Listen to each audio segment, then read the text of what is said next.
এসো শান্তির কথা বলি, এসো শান্তির পথে চলি। আসসালামু আলাইকুম ওরহমতুল্লাহি ওবরাকাতুহু। আলহামদুলিল্লাহি রব্বিল আলমিন, ওসলাতু ওয়াসসালামু আলা সয়্যিদিল আম্বিয়াই ওয়াল মুরসালিন ওয়া আলা আলিহি ওয়া আসহাবিহি আজমাইন। দূরের এবং কাছের, দেশের এবং প্রবাসের সুধী দর্শক, আমন্ত্রণ জানাচ্ছি আপনাদের প্রিয় অনুষ্ঠান শান্তির পথে। আশা করি সকলে ভালো আছেন, সুস্থ আছেন। আজ আমরা আলোচনা করব যুদ্ধ বিজয় এবং স্বাধীনতা এই শিরোনামে। আমাদের বিজয় লাভের মাস এই ডিসেম্বর মাস, বাংলাদেশের মুক্তি এবং বাংলাদেশের বিজয়। যুগে যুগে বিজয় এবং স্বাধীনতা এটা একজন মানুষকে, একজন নাগরিককে আনন্দ দিয়েছে এবং এটা একটা পরম আনন্দের। নিঃসন্দেহে আমরা যুগে যুগে যে সকল জায়গায় অন্যায়, অবিচার, শোষণ, নিপীড়ন, নির্যাতন দেখেছি, সে সকলের বিরুদ্ধে সাধারণ মানুষের যেই প্রতিরোধ, সেই প্রতিরোধের যে বিজয়, সেই বিজয়টাই মূলত একজন মানুষের পরম আনন্দের এবং মানুষ শান্তিতে, সুখে, নিরাপদে বসবাস করা তার মৌলিক অধিকার অন্তর্ভুক্ত। সে আলোকে, সে একাত্তরে আমাদের এই প্রিয় দেশ, প্রিয় মাতৃভূমি বাংলাদেশ বিজয় লাভ করেছে। আমরা সে বিজয় আনন্দিত।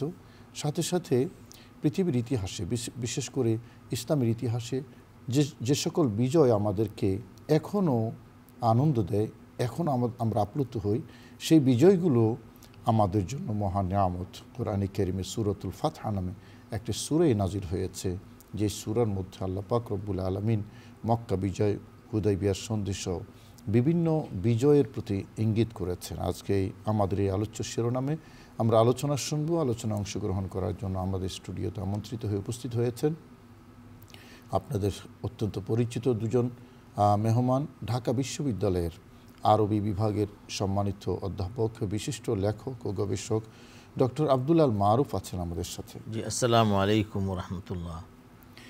আমাদের সাথে আরেকজন প্রথিতযশা আলেমে দ্বীন, ঢাকা মদিনাতুল উলুম কামিল মাদ্রাসার সাবেক সুযোগ্য অধ্যক্ষ হযরতুল আল্লামা মাওলানা আব্দুর রাজ্জাক আছেন আমাদের সাথে। আসসালামু আলাইকুম ওয়া রাহমাতুল্লাহি ওয়া বারাকাতুহু। ওয়ালাইকুম আসসালাম ওয়া রাহমাতুল্লাহ। আমরা শুধু দর্শক আসুন, প্রথমে আমরা ডক্টর প্রফেসর আব্দুল মারুফ ওনার কাছে যাই। ডক্টর মারুফ সাহেব, আমরা বিজয় এবং স্বাধীনতা যে বিষয়টা, এটা তো কোরআনে কারিমে হযরতে মূসা আলাইহিস সালামের যেই নাজাত এবং মুক্তির কথা আছে ফেরাউনের অত্যাচার, নির্যাতন থেকে, কোরআনে কারিমে সূরাতুল ফাতহা আছে। এই বিষয়গুলো নিয়ে একটু আপনার আলোচনা শুনতে চাই। জি, বিসমিল্লাহ, আলহামদুলিল্লাহ, ওয়াসসালাতু ওয়াসসালামু আলা রাসূলিল্লাহ মাওয়ালাহ, আম্মা বাদ। আজকের এই বিষয়টি খুবই প্রাসঙ্গিক, কারণ ডিসেম্বর মাস আমাদের বিজয়ের মাস। 1971 সালে 16ই ডিসেম্বর আমরা বিজয় লাভ করেছি। এটি বাংলাদেশের মানুষ হিসাবে আমাদের জাতিসত্তায় এক অনিশেষ গৌরব এবং অহংকারের একটা বিষয়, যে আমরা 9 মাস যুদ্ধ করে এক সাগর রক্তের বিনিময়ে হলেও আমরা আমাদের স্বাধীনতাকে পেয়েছি এবং একটি স্বাধীন সার্বভৌম রাষ্ট্রের নাগরিক হিসাবে আমরা বিশ্বের মধ্যে মাথা উঁচু করে দাঁড়িয়ে আছি। এবং একটা মানুষ যখন স্বাধীন দেশ, একটা ভূমি পায়, তাহলে তখন মুক্ত আকাশে যেভাবে পাখি ডানা মেলে চলে, তার কোনো বাধা নাই, বন্ধন নাই, তেমনি মানুষ তখন তার দেশে তার সেই অধিকার নিয়ে, তার সেই সম্পন্ন এই দেশের প্রতি যে তার ভালোবাসা, তাকে প্রকাশ করার সে সুযোগ নিয়ে সে বসবাস করে। এবং এইটা যারা শৃঙ্খলাবদ্ধ, তারা ছাড়া এটা কেউ বুঝতে পারবে না যে এটা কত আনন্দ। আর আপনি যে কথা বলেছেন যে বিজয়ের বিষয়ে, বিজয় সবসময় আনন্দের বিষয়। আল্লাহ রাব্বুল আলামিন যখন মক্কা বিজয়ের ব্যাপারে বলেছেন, ইন্না ফাতাহনা লাকুম ফাতহাম মুবিনা, আমি নিশ্চয়ই তোমাদেরকে মহান বিজয়, সুস্পষ্ট বিজয় দান করেছি। কারণ মক্কাতে মহানবী সাল্লাল্লাহু আলাইহি ওয়াসাল্লাম জন্মগ্রহণ করেছেন এবং তার সাহাবায়ে কেরামের সেখানে বাড়িঘর, দোকানপাট, বাজার, তাদের ক্ষেত, সব বাগান ছিল। সব কিছু ছেড়ে তারা চলে গেলেন মদিনাতে এবং তারা যখন আবার ফিরে আসলেন তাদের সেই সুপরিচিত জায়গায়, তাদের সেই জন্মস্থানে, তখন সেদিন ছিল এক মহা বিজয়। সেটাকে আল্লাহ রাব্বুল আলামিন, এটা যে মানব সভ্যতা এবং যুগে যুগে সমাজের মধ্যে বিজয়টা যে কত অত্যন্ত মূল্যবান জিনিস সেটাকে প্রমাণ করার জন্য আল্লাহ তাআলা তখন ফাতহে মুবিন হিসাবে পবিত্র কোরআনের মধ্যে বলেছেন। কিন্তু আরেকটি আপনি খুব সুন্দর কথা বলেছেন যে একটা দেশ আর একটা দেশকে যেমন ইসলামের বিজয়গুলি যেগুলি হয়েছিল দিগ্বিজয়, সেগুলি এমন নয় যে অন্যের জায়গা আমরা দখল করেছি, বরং ওইখানে জালিম যারা ছিল রাজন্যবর্গ তাদের আন্ডারে মানুষের দাস হিসাবে রেখেছিল। তাদেরকে সে দাসত্ব থেকে মুক্ত করার জন্যই মুসলমানগণ আল্লাহর প্রতিনিধি হয়ে প্রতিবি হয়ে সেখানে গিয়েছেন। এবং এই জন্য আমরা দেখি যখন সম্রাট হিরাক্লিয়াসের দরবারে গিয়েছিল তখন রসুল করিম সাল্লাল্লাহু আলাইহি ওয়াসাল্লামের একজন সাহাবী ছিলেন দিবঈ ইবনে আমির। তখন তাকে জিজ্ঞেস করা হলো যে তোমরা কেন এসেছো এখানে?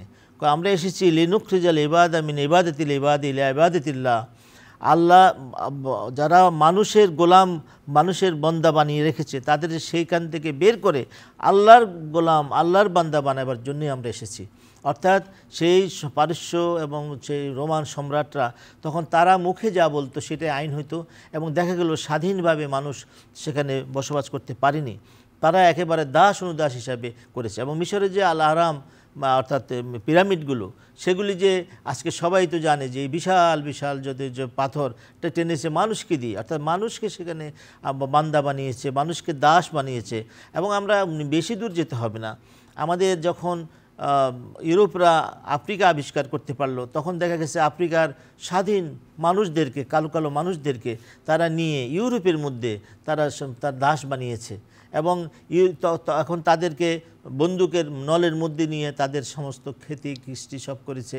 এবং আজকে ইউরোপ যেরকম তাদের বিজয় গর্ব করে এবং মনে করে যে তারা উন্নত, তারা কলকারখানায়, সেইটার পিছনে কিন্তু সেই আফ্রিকার কালো মানুষদের অনেক অনেক অবদান আছে। যদিও দেখা যায় যে তারা এখনও পূর্ণ স্বাধীনতা পায়নি, নামে আসে স্বাধীনতা, কিন্তু এখনও সকল হোটেলে সকল জায়গাতে কালো নিগ্রোদেরকে সেখানে অ্যাক্সেস পায় না এবং দেখা যায় সুযোগ পেলেই তাদেরকে একটা কটু কথা বলে। তো এই যে মানুষের মনের মধ্যে যা একটা দুঃখ বেদনা জমে থাকে, মানুষের থাকা পড়া কৃষ্টি সভ্যতা মানুষের দৈনন্দিন জীবনের মধ্যে যখনই মানুষ দেখে যে সে একটা পাখির মতো না, সে বনের একটা পশুর মতো তার জীবন না, তার চেয়েও খাঁচাবন্দি জীবন, তখন সে তো এক সময় ফুঁসে ওঠে। এবং এক সময় যদি সত্যিকার কোনো নেতৃত্ব পায়, যেমন আমাদের বঙ্গবন্ধু শেখ মুজিবুর রহমানের নেতৃত্বে আমরা স্বাধীনতা লাভ করেছি, তেমনি নেতৃত্বে যখন মানুষ একটা হয় তখন আল্লাহ রাব্বুল আলামিন তখন সেখানে একটা ব্যবস্থা করে দেন। এইভাবে দেখা যায় যখনই কখনো বৈষম্য আসে, যখনও মানুষের মধ্যে কখনো জুলুম আসে, তখন আল্লাহ রাব্বুল আলামিন তার দরজা খুলে দেন। তো আল্লাহ নিজ হাতে এসে মানুষকে এখানে সেখানে দেন না, আল্লাহ তাআলা মানুষকে দিয়েই কিন্তু মানুষকে মুক্ত করেন। আমরা আবার আসবো আপনার কাছে। আমাদের মহান যে স্বাধীনতা এবং মুক্তিযুদ্ধ বিজয় বাংলাদেশের প্রেক্ষাপটে আমরা আমাদের দেশের জন্য এটার গুরুত্ব এবং ইসলামিক দৃষ্টিকোণ থেকে আপনি বলবেন। আলহামদুলিল্লাহ সাল্লাতু ওয়াসসালামু আলা রাসূলিল্লাহ। যেহেতু আজকের হলো ডিসেম্বর মাসের কত তারিখ, আজকের হলো 12, তো এই 16 তো এসে গেছে, মহান বিজয় আল্লাহ দান করেছিলেন। আমি শুরুতেই এই গণপ্রজাতন্ত্রী স্বাধীন সার্বভৌম এই বাংলাদেশকে স্বাধীন করবার জন্য মুক্তিযুদ্ধে আমাদের ডক্টর বলেছেন বঙ্গবন্ধুর নেতৃত্বে আহ্বানে এবং বিশেষ করে মরহুম শহীদ তাজউদ্দিন সাহেব সহ কামরুজ্জামান এবং এইভাবে অন্য যারা আলহামদুলিল্লাহ ভূমিকা রেখেছিলেন আর এই মুক্তিযুদ্ধকে বিজয়ী করবার জন্য, যে সমস্ত মুক্তিযোদ্ধা আমাদের সর্বকালের শ্রদ্ধেয়, যারা নিজেদের এত মহামূল্যবান জীবনকে কোরবানি দিয়ে এই উদ্দেশ্যে যে বিজয় হলে স্বাধীন হলে ভবিষ্যৎ প্রজন্ম তারা সম্মানিত হবে, ভালো থাকবে, ভালো খাবে, তো তাদের সকলের পবিত্র আত্মায় আল্লাহ তাদের যেন জান্নাত নসিব করেন।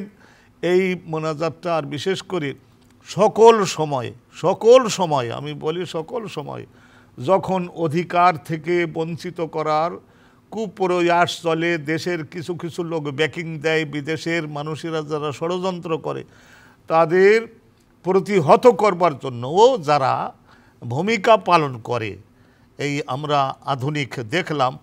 তো আলহামদুলিল্লাহ এর মাধ্যমে যারাই শাহাদাত বরণ করেছেন, বয়স কম, জগতে থাকলে আরও বহু সুখ সুবিধার সম্মান ভোগ করত, কিন্তু তারা সেটা করতে পারলো না। আমাদের জন্য আমাদের মুখের দিকে তাকিয়ে আমাদের নতুন প্রজন্মের একটু ভালো থাকবে, মর্যাদার সঙ্গে থাকবে, স্বাধীনভাবে থাকবে, ধর্মকর্ম করতে পারবে, এই সব আশায় যারা নিজেদেরকে কোরবানি দিয়ে গেলেন তাদের সকলের জন্য আল্লাহ যেন শাহাদাতের দরজা দান করেন, জান্নাতুল ফেরদাউস নসিব করেন। এই পরিস্থিতিতে আমি এই মোনাজাতটা দিয়েই শুরু করছি। আল্লাহ পাক রব্বুল আলামিন সব সময়ের জন্য, এটা কোরআন শরীফের প্রথম থেকে শেষ পর্যন্ত এটা স্টাডি করে আমি দেখছি যে আল্লাহর, ইট ইজ আল্লাহস ভিউ, এটা আল্লাহর একটা পরিকল্পনা যে আমি যে সুযোগগুলি দিয়েছি সেইগুলির থেকে যদি কোনো ব্যক্তিকে মাহরুম করবার কেউ চেষ্টা করে তাহলে প্রতিহত করবার জন্য উদ্যোগী হওয়া, উদ্যমী হওয়া এটা ফরজ। এইটা রাসূলুল্লাহ সাল্লাল্লাহু আলাইহি ওয়াসাল্লামকে যখন 100 লোক নিযুক্ত হলো হত্যা করবে আগামীকাল দিনের সকাল 10টায়, রাতে নবী পাক জানালা দিয়ে দেখতেছেন যে সব যোদ্ধা একেবারে কোষমুক্ত তরবারি নিয়ে নিযুক্ত হয়ে গেছে। নবী পাক সাল্লাল্লাহু আলাইহি ওয়াসাল্লাম যখন চলে গেলেন ওই সময় কাঁদতে কাঁদতে গেছিলেন না, কাঁদতে কাঁদতে নবী পাক গেছেন। আবু বকর সিদ্দিক বলেন, হুজুর এই কান্দেন কেন? চোখ মুছে নবী বলেছিলেন যে এই ইয়া মক্কাতু, হুজুর ওই বাক্যটা হাদিসে আছে, ইয়া মক্কাতু ও হেব্বুকা, আমি তোমাকে এই পৃথিবীর মধ্যে যত নগর শহর আছে সবচেয়ে বেশি তোমাকে আমি ভালোবাসি। লাওলা আখরাজানি আপনা উকা সেরার মা খারাজতু, তোমার দুষ্ট এই সন্তানেরা যদি আমাকে আমার এই জন্মভূমি থেকে চলে যেতে বাধ্য না করতো তাহলে আমি তোমাকে কশিনকালেও ছেড়ে আমি অন্য কোনো দেশে যাইতাম না। তো এই রাসূলুল্লাহর কান্দা দেখি তো ওই আয়াত না যে ওয়া আনতা হিল্লুম বিহাযাল বালাদ, হে নবী আমার আপনি কান্দেন না, ধৈর্য ধারণ করেন, আমি আপনাকে ওয়াদা দিচ্ছি এই কিছুদিনের মধ্যেই, কয়েক বছরের পরে আমি আপনাকে মহাবিজয়ী বানাইয়ে আপনার মাতৃভূমিতে আমি আপনাকে ফিরিয়ে আনবো, আমি আপনাকে আবার প্রত্যাবর্তন করাবো। অবশ্যই এই আয়াতের বিভিন্ন রকমের ব্যাখ্যা আছে। সম্মানিত, এখন আমি আপনার খেদমতে, আপনার মাধ্যমে আমি আমাদের সম্মানিত দর্শকগণের উদ্দেশ্যে যেটা বলতে চাই সেই বিষয়টা হলো, এখন যেটা বলবো যে এই যে বিজয় আল্লাহ দিলেন 16ই ডিসেম্বর, যে সমস্ত মুক্তিযোদ্ধাগণ আহত হয়েছিলেন আল্লাহ তাদেরকেও বিশাল বড় পুরস্কার দিবেন। যারা শহীদ হয়েছেন তারা তো আল্লাহ, আমরা আশা করি আল্লাহ তাদের জান্নাত দিবেন, শাহাদাতের দরজা দিবেন। কিন্তু একটা বিষয় আল্লাহ কোরআনে নাজিল করলেন এই মক্কা বিজয়ের পরে, আল ইয়াউমা ইয়াইসাল্লাযিনা কাফারু মিন দীনিকুম ফালা তাখশাউহু ওয়াখশাউনি, হে নবী আমার এই গোটা পৃথিবীর সমস্ত এই যিশুর পূজক, মূর্তি পূজক, অগ্নি পূজক, ওজায়ের পূজক, অন্য যত সূর্য পূজক, সাগর পূজক সকলে কিন্তু নিরাশ হয়ে গেছে যে এই মক্কা মদিনার এই দেশটাকে তারা আর দখল করতে পারবে না। এটা নবীর নেতৃত্বে তৌহিদপন্থী গণের অধীনে চলে গেছে, এইটা তারা সকলে নিরাশ হয়েছে। এই জায়গায় আর ওই মূর্তি পূজা, যিশুর পূজা প্রতিষ্ঠিত তারা করতে পারবে না। কিন্তু হে নবী আমার, আপনার কাছে আমি এইটা সাবধান করে দিই, এখন যদি দেখা যায় যে এখানে আমার কোনো বান্দার উপরে, নারীর উপরে, পুরুষের উপরে, দুর্বলের উপরে যদি জুলুম হয়, আর সেই সব জুলুম যদি শাসকগণ প্রতিহত না করতে পারে বা তারা যদি উদ্যমী না হয়, প্রতিহত না করে, সকলের থালে যদি ভালো খাবার সমানভাবে যদি না দেওয়ার বিষয়ে সিরিয়াস যদি না হয়, তাহলে কিন্তু আকশাউনি, আমি কিন্তু আবার হেভি পানিশমেন্ট দিব, আমি আবার কিন্তু হেভি পানিশমেন্ট দিব। এই যে দেশে আল্লাহ কোনো রেজেক কম করেন নাই, কিন্তু এর মধ্য দিয়ে শাসকগণ, তুমি যে জনগণের টাকায় এত বড় গাড়ি তুমি চড়লা, এত বড় গাড়ি তুমি চড়লা, আর এত বড় বাড়িতে তুমি থাকলা, আর এই জনগণের সমস্ত টাকাগুলি তারা বিদেশে নিয়ে গেল এবং জনগণের উপরে এই যে এত কোটি টাকা নকল ছাপাইয়ে জনগণের জিনিসপত্রের দাম বাড়াইয়ে দিয়ে জনগণের যে কানতে বাধ্য করলো। পল্লীগ্রামের এই শহরের একটা গরিব মানুষ বাজারে গিয়ে মাল কিনতে পারে না, মাছ কিনতে পারে না, গোশত কিনতে পারে না, বিকজ একটা লাউ আমি নিজেই কিনি, আমি তো নিজে বাজার করি, 80 টাকা 100 টাকা করে লাউ হয়ে যাচ্ছে। কি কারণে? এই সব বিষয়ে যদি শাসকগণ তোমাকে এত বছর পর্যন্ত তুমি থাকলে, এত বছর তোমাকে থাকবার আমি সুযোগ দিলাম, কিন্তু তুমি এই ঘুষ খাওয়া খরগুলাকে দমন করতে পারলে না কেন? তাহলে তোমাকে শাসনকর্তা বানাইছে, শাসনকর্তার ডিউটি কি সেইটার দিকে যদি মনোযোগী না হয়, আর এই কারণে যে জনগণের দুঃখ যদি বাড়ে, তাহলে খোদা পাক কিন্তু তার অস্ত্র ধরে রেখেছেন এই সমস্ত কোটি কোটি বান্দা, এগুলি আল্লাহ রব্বুল আলমিনের কত আদরের। আমি একটা সাধারণ রিক্সা ড্রাইভারকে গায়ে হাত বলাই আর বলি যে তোমাকে সৃষ্টিকর্তা যে কত আদর করেন সেটা কোরআন হাদিসের আলোকে আমি জানি। অতএব এই জনগণের বিষয়ে ভূমিকা পালন যদি না করে, যে স্বাধীনতা করছি আমরা এখানে বসে, এটা মূল্যহীন হয়ে যাবে, মূল্যহীন হয়ে যাবে, মূল্যহীন হয়ে যাবে। আপনাদের দুজনের কথায় একটি বিষয় এসছে, শাসন নামে শোষণ এবং উপনিবেশ, মানুষের উপর জুলুম, অত্যাচার, নির্যাতন যুগ যুগ হয়েছে এবং আল্লাহ পাক রব্বুল আলামিন একটা সময়ের পরে কিন্তু সেখান থেকে কাউকে না কাউকে দিয়ে সাধারণ মানুষকে, আল্লাহর বান্দা যারা, এদেরকে মুক্ত করেছেন। এটা হলো মুক্তির চিরায়ত নিয়ম, প্রতিটা যুগে এমনটি হয়েছে। আপনি এই বিষয়ে বলবেন যে যারা রাষ্ট্র ক্ষমতায় আছে, থাকে, ছিল, তারা যদি মানুষের অধিকার যা সেটা যদি যথাযথভাবে না দেন এবং মানুষকে যদি ঠকান, মানুষকে বঞ্চিত করেন, নির্যাতন করেন, জুলুম করেন, তাহলে এটার রেজাল্ট কিন্তু একসময় না একসময় তাকে পেতেই হয়। এটা একটা চিরায়ত বিষয়। পাশাপাশি আমাদের এই দেশের যে বৈদেশিক উপনিবেশ এবং আধিপত্যবাদ, যেটা আমাদের মহান বিজয় এবং স্বাধীনতার মূল চেতনা বিরোধী, এ বিষয়ে বলবেন। আমাদের স্বাধীনতা যখন আমরা বলি তখন প্রথমে আমরা মিন করি যে এটি হলো ভৌগোলিক স্বাধীনতা, অর্থাৎ আমরা একটি অঞ্চল অথবা একটা ভূমি, একটা টেরিটরি, এটা মানে সভরেনিটি, এটার সার্বভৌমত্ব আমার আছে। কিন্তু আমরা কি আর্থিকভাবে স্বাধীনতা পেয়েছি? আমরা কি আমাদের কর্মের পেয়েছি? আজকে বলা হয় যে পৃথিবীতে বহু শ্রমদাস আছে যারা শুধু শ্রম দিয়ে যায় সকাল থেকে বিকাল সন্ধ্যা পর্যন্ত যন্ত্রের মতো, এবং তাদের মধ্যে তাদের যে মানুষের জীবনের যে সকল চাহিদা আছে, কখন সে অবসর যাপন করবে, দেশ ভ্রমণ করবে, সে কিছু একটা আনন্দ লাভ করবে, তা এই যে মানুষের বিচিত্রমুখী যে মানুষের মানে প্রতিভা, সেটাকে বিস্তার করার জন্য তখন তাদের আর কোনো সুযোগ থাকে না। তারা শ্রমদাস। একসময় সোভিয়েত ইউনিয়নের লোকদেরকেও সেরকম মনে করা হতো যে তাদেরকে খাবার দেয়, ঠিক আছে, কিন্তু কাজ করে, কিন্তু আর অন্য কোনো স্বাধীনতা নাই। সে যে বাজারে গিয়ে একটা ভালো বিছানা নিজের রংটা পছন্দ করে কিনবে, সেটা পারবে না। ওই যা সাপ্লাই দিবে তাই করতে হবে। সে এইভাবে যে শ্রমদাসের কথা এখন অনেক কলকারখানার ভিতরেও আমরা শুনতে পাই যে সেখানের মধ্যেও তাদেরকে এমনভাবে খাটায় যে সকালে একটা টিফিন ক্যারিয়ার নিয়ে ভিতরে যায় এবং সারা দিন খেটে খেটে খেটে খেটে, অর্থাৎ খাটে কারা?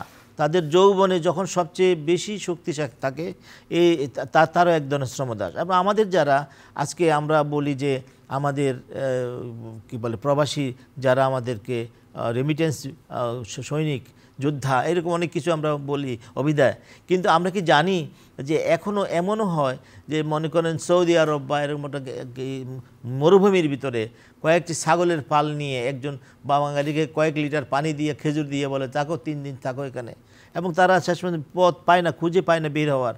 এইভাবে কত মানুষ কত কষ্ট করে প্রবাসে তারা আজকে যে শ্রমদাস হিসাবে রয়েছে, এগুলি দেখা যায় যে একই কাজ করা হয়, কিন্তু মিডল ইস্টে যদি একজন বাঙালি হয় তো সে আরবি ভাষা জানে না, তাকে 500 রিয়াল দেয়।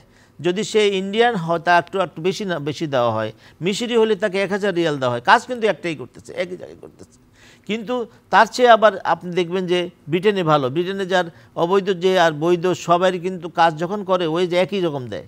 তো কাজে আমরা অনেক সময় আমরা অনেক বলি যে আমরা মুসলিম দেশ। ডক্টর মারুফ, আমি যে বিষয়টি জানতে চেয়েছিলাম সেটা হলো মানে আমাদের দেশ স্বাধীন, জি, সার্বভৌম, আমরা বিজয় লাভ করেছি, কিন্তু সত্যিকার অর্থে বৈদেশিক যে আধিপত্যবাদ, এটা কি এখান থেকে কি আমরা বিজয় লাভ করেছি?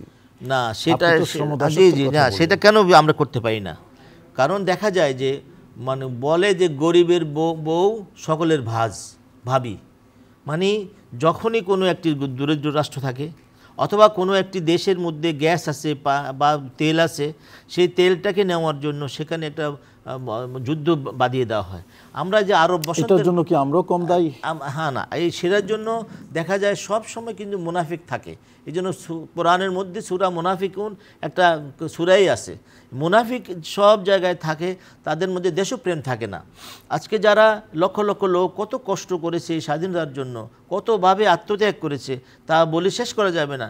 কিন্তু আজকে আমরা যখন এই স্বাধীন সার্বভৌম একটা দেশের মধ্যে থাকি, আর আমরা নিজে কিভাবে বড় হব তার জন্য জনগণের কথা চিন্তা করি না। আজকে দ্রব্যমূল্যবন্দী আমরা, আচ্ছা দ্রব্যমূল্যবন্দী এই কারণে, যদি 1 কেজি টমেটো আপনি 200 টাকা দিয়ে কিনতে হয়, তা আমি কিনবো না, তাহলে আমি টমেটো খেতে পারলাম না। যে টমেটো 20 টাকা দিয়ে বিক্রি হতো। তো তাইলে এই যে এটার জন্য এটা যারা সিন্ডিকেট করতেছে, তারাই হলো আমাদের স্বাধীনতা বিরোধী। আমরা যে ভৌগোলিক স্বাধীনতা পেয়েছি, কিন্তু আমাদের অর্থনৈতিক যে স্বাধীনতা, আমাদের সাংস্কৃতিক স্বাধীনতা, আমাদের মানে চিত্ত বিনোদনের স্বাধীনতা, আমাদের কথা বলার স্বাধীনতা, এই স্বাধীনতাগুলি যদি পদে পদে শৃঙ্খলবদ্ধ হয় তাইলে হবে না। একজন বলেছিল যে মানুষ জন্মসূত্রে স্বাধীন, কিন্তু সে পদে পদে শৃঙ্খলাবদ্ধ। আচ্ছা, কিন্তু আমাদের ইসলামের মধ্যে মহানবী সাল্লাল্লাহু আলাইহি ওয়াসাল্লাম বলেছেন, কুল্লু মাউলুদিন ইউলাদু আলাল ফিতরা ফাআবওয়াহু ইউহাব্বিদানি ইলা আখিরিল আয়া, যে প্রত্যেকটি নতুন নবজাতক শিশু সে স্বাধীন এবং স্বভাব প্রকৃতির উপর আসে। যে নিসর্গ, যে প্রকৃতি, যেটা সচ্ছল, আমি প্রকৃতির মতো সচ্ছল, আমাদের কবি নজরুল বলেছেন যে প্রকৃতি নিসর্গ যেমন নিজে আপন আলোয় উদ্ভাসিত, যে নিজের মতো করে সুন্দর করে নিজেকে তুলে ধরে, কোনো ইন্টারাপশন নাই, তেমনি একজন নতুন নবজাতক শিশু যখন এই পৃথিবীতে আসে তখন সে স্বাধীন, তার পূর্ণ আগের জন্মের কোনো কিছু দায়ভার সে বহন করে না। সেই স্বাধীন লোকটাকে যে বন্দি করা হতো, যখন ইসলাম এসেছে তখন মধ্যযুগ, সে মিডিয়াল টাইমে তখন মানুষকে দাস করা হতো, যুদ্ধ বিগ্রহে দাস বানানো হতো। তখন ইসলাম এসে বলছে তুমি এই অন্যায় করলে তোমার কাফফারা হলো একজন দাসকে মুক্ত করে দেওয়া, এটা করলে দাসকে মুক্ত করে দেওয়া। আপনি পবিত্র কোরআনের মধ্যে বহু আয়াতের মধ্যে এরকম বহু সিস্টেম রাখছে যাতে দাস প্রথাটা আস্তে আস্তে শেষ হয়ে যায়। একদিন অর্ডার করে নেয়, কারণ একদিন যদি বলে আজ থেকে কোনো দাস নাই, তাহলে দেখা যায় মানুষের কৃষিকাজ, সমাজ ব্যবস্থাপনা সব কিছু দুমড়ে মুচড়ে পড়বে। সেই জন্য আস্তে এটাকে দাসত্ব মুক্তিটাকে উৎসাহিত করা হয়েছে। আল্লামা আব্দুর রাজ্জাক, যেই উপনিবেশের কথা আমরা বলছি, এটা আমাদের দেশের জন্য নয়, শুধু সারা পৃথিবীর জন্য উপনিবেশ এবং আধিপত্যবাদ এটা একটা অভিশাপ। আমরা সংস্কৃতির আগ্রাসনের কথা আমরা জানি। আমাদের দেশ স্বাধীন হয়েছে, ডক্টর মারুফ বলেছেন, কিন্তু আমরা সাংস্কৃতিক মুক্তি পাইনি। কেন পাইনি? কারণ আমাদেরকে ভিন্ন বিজাতীয় সংস্কৃতি গিলানো হয়েছে এবং এখনও গিলানো হচ্ছে। সেখান থেকে আসলে মুক্তির উপায় কি? এই জন্য প্রাসঙ্গিক এই কথাটা যে আমাদের দেশ মুসলিম সংখ্যাগরিষ্ঠ দেশ, যদিও অন্যান্য ধর্ম কাউকে আমরা ইগনোর করি না, সবাই এদেশের নাগরিক, কিন্তু সংখ্যাগরিষ্ঠতার নিশ্চয়ই একটা মূল্য আছে। এরপরে ধর্মশিক্ষা, যেটা ধর্মশিক্ষা, আমি আমার ধর্ম শিখবো, ইসলাম শিখবো, আমি আমার ধর্মে স্বাধীন, যেমনটি অন্য ধর্মের লোক সে ধর্মের স্বাধীন। আমরা যেহেতু স্বাধীনতা নিয়ে আজকে কথা বলছি, কিন্তু আমার ধর্মের অনুসারী হয়ে আমাকে অন্য ধর্মের কৃষ্টি কালচার কেন গিলানো হবে? এবং এখানে কি আসলে আমি স্বাধীন দেশের একজন স্বাধীন নাগরিক হয়ে এই সংস্কৃতির ক্ষেত্রে বা শিক্ষার ক্ষেত্রে অন্য ধর্মের শিক্ষা আমাকে বাধ্য করে শিখতে হবে? আমি কি আসলে স্বাধীন ক্ষেত্রে? না, এই ক্ষেত্রে তো যেটা অতীত হয়েছে, হ্যাঁ, এটা তো আংশিক তো আপনি পরাধীন, কারণ ওইটা আপনার উপরে চাপিয়ে দেওয়া হলো। এখন ওইটাকে ওষ্ঠা মেরে ফেলে দেওয়ার জন্য আর নিজেরটাকে চালু করবার জন্য আপনার নিজস্ব জিনিসটাকেও, কিন্তু আমি সবসময় একটু দেলে যা অনুভব করি সেটা কিন্তু খোলামেলা বলি, এটা আমার একটা দোষ আছে। তো সেই হিসেবে আমারটাকেও ধারালো করতে হবে, সাংস্কৃতিক দিক থেকে মনে করেন ঈদের দিনে রসুলুল্লাহর জামানায় যে সমস্ত সাংস্কৃতিক অনুষ্ঠানগুলা আল্লাহর রাসূল অনুমোদন করেছেন, সেই সমস্ত অনুষ্ঠানগুলি সেগুলি আনন্দদায়ক এবং সেগুলো ইসলামী, অ্যাট দি সেম টাইম সেগুলি গঠনমূলকও। আমি অসাধারণভাবে চিন্তা করি সেগুলো গঠনমূলক। তা কিন্তু সেই সমস্ত যেগুলি জায়েজ আছে সেইগুলির বিষয়েও তো আমাদের মাদ্রাসাগুলিতে, ইউনিভার্সিটিগুলি, সেইগুলির উপরে লোক তৈরি করা হয় না। ওইভাবে কাব্য রচনা কোথায়, কাব্যের প্রতিযোগিতা কোথায়, ওই ধরনের ওই যে অস্ত্র চালনা অনুরূপভাবে ওই ধরনের অস্ত্রের যে সমস্ত আধুনিক যে অস্ত্রগুলা দিয়ে বর্তমানে দেশের স্বাধীনতা সুরক্ষিত রাখা হবে, সেই অস্ত্রগুলির প্রয়োগ দেশবাসীকে দেখাইয়ে কই ব্যাপক হারে সেগুলি আমরা ইসলামের পক্ষের যারা নেতৃত্ব দিচ্ছি আমরা সেগুলি আল্লাহর রহমতে আমরা সেগুলি লাইনে নাই। অতএব ওই ফাঁকা জায়গাটা যখনই পাবে তো সেই জায়গায় ভাসমান শেওলাগুলা এসে দাঁড়াবে। আমি আপনার মাধ্যমে আমাদের সম্মানিত দর্শকগণের উদ্দেশ্যে, আর তার মাধ্যমে আমি তো ক্ষুদ্র ব্যক্তি, আমি বর্তমানের এই যে ইন্টেরিয়াম গভর্নমেন্টের সঙ্গে রিলেটেড, তাদেরকে তো আর অতটা বলবার আমার সাহস হয় না।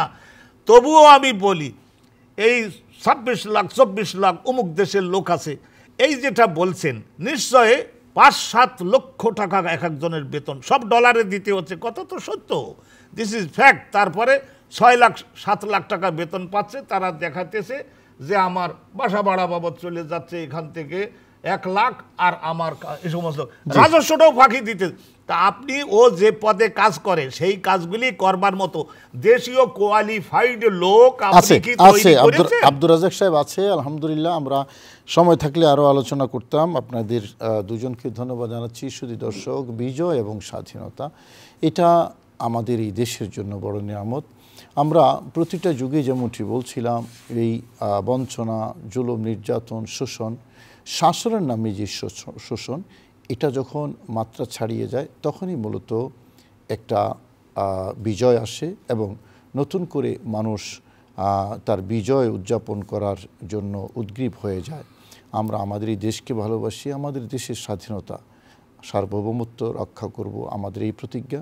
এবং এই সোনার বাংলা স্বাধীন থাকবে, সার্বভৌম থাকবে। সকল আধিপত্যবাদের বিরুদ্ধে, সকল উপনিবেশের বিরুদ্ধে আমরা সোচ্চার থাকব, এই প্রত্যাশা রেখে আপনাদের সকলের মঙ্গল কামনা করে আজকের পর্ব এখানে শেষ করছি। আসসালামু আলাইকুম ওয়া রাহমাতুল্লাহি ওয়া বারাকাতুহু।